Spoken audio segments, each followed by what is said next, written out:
ang potential starting 5 ng Golden State Warriors. At Kevin Knox muling nagbabalik sa Dubs. So para nga sa una nating balita ay patungkol sa potential starting 5 ng Golden State Warriors ngayong mid-season. Habang nire-re-evaluate na nga si Jonathan Kuminga mula sa natamo nitong ankle sprain, as of now, one latest update nga na posibleng gamitin nilang starting lineup sa mga susunod nilang mga games matapos lamang ang All-Star break, ay ito nga ay sa pangunguna ng 2-time MVP na si Stephen Curry sa point guard position. Sa shooting guard naman ay si Buddy Hield, habang patuloy pa rin sa small forward position si Jimmy Butler. At sa 4-5 naman ay nandyan nga si Jonathan Kuminga at Draymond Green. So small ball lineup pa nga din dito ang taktika ni Steve Kerr. Habang alalay lang naman si Kevon Looney, Trayce Jackson-Davis at Quinton Post sa center position. Dahil sila nga ang gagamiting adjustment kung sakaling makakatapat ng Warriors ang Denver Nuggets na may Nikola Jokic, Dallas Mavericks na may Anthony Davis at Sacramento Kings na may Domantas Sabonis. Ganun pa man sa napakasolidong lineup na nga ng Dubs sa pagdating ni Jimmy Butler, marami pa ding mga fans ang hindi sang-ayon sa kanilang potential starting lineup. Dahil kamakailan nga lang ay todo ang struggle ni Buddy Hield sa bawat game, at ang tanging bumubuhay nga lang sa kanyang posisyon ay si Moses Moody. At since January ay patas na nga din ang patas ang kanyang minuto sa rotation ni Steve Kerr.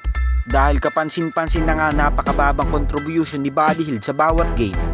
At para na nga din siyang Klay Thompson noong nasa Dubs pa ang 4-time NBA champion. Dahil hindi na nga tumataas sa 10 points ang kanya nagiging ambag kala Steph at Jimmy Butler. Kaya naman todo sa bawat game ang dalawang player na ito upang makuha lamang ng Warriors ang mga panalo ngayong regular season. At patungkol naman sa ating pangalawang balita ay pinapirma ng Golden State Warriors si Kevin Knox ng 10-day contract. Dahil ayon kay Anthony Slater ng The Athletic ay may isang bakateng roster spot pa nga ang Dubs sa kanilang lineup. Kaya naman siya nga ang binabalak na isama sa second unit ng Dubs upang magkaroon nga ng another scoring option kung sakaling magpapahinga na si Steph at Jimmy Butler. So sa latest update kay Kevin Knox ay kasalukuyang naglalaro ito sa G League ng Santa Cruz Warriors. At talagang napakahalimaw ng player na ito dahil nag-a-average nga ito ng 25.3 points, 8.8 rebounds and 2.8 assists per game.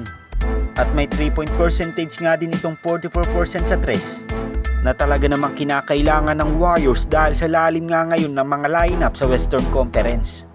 Sa playing style ni Kevin Knox ay mayahalin tulad nga natin to kay Kevin Durant.